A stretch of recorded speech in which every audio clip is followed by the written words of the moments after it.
वारकरी संप्रदायातील भक्तांसाठी पिठलं भाकरी हा एक साधा पण अत्यंत प्रिय अन्नपदार्थ आहे. वारीच्या प्रवासात अगदी सहजपणे बनवता येतो, पोषकदायी असतो. यावर काही ओळी मला आठवत आहेत. पंढरीच्या वाटेवरी चालती वारकरी, गळ्यात तुळशी माळ, मुखी विठ्ठल नामधरी. थांबती जेवणासाठी उरले काही नाही, पिठलं भाकरीनी भरती पोटाची खळी. वारकरी म्हणजे साधेपणा, भक्ती आणि त्याग यांचं प्रतीक आहे. वारकरी विठ्ठल नामात तल्लीन होतात आणि साध्या अन्नातही ते समाधान शोधतात. असेच समाधान शोधण्याचा मी पण प्रयत्न करतेय. म्हणून आज देवाला नैवेद्यासाठी पिठलं भाकरी बनवली.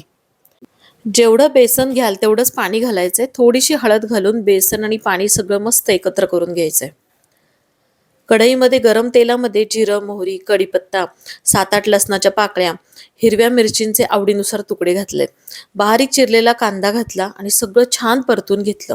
यावरती हळद, धनेपूड, मीठ घातली, एकत्र करून घेतले. कालवून ठेवलेलं बेसन जे आहे ते आपण पूर्ण त्यामध्ये काढून घेतलंय. व्यवस्थित परत हलवून घेतलं आणि नंतर चांगलं झाकण लावून वाफ आणली. पाण्याची गरज असेल तर थोडंफार पाणी तुम्ही वाढवू शकता.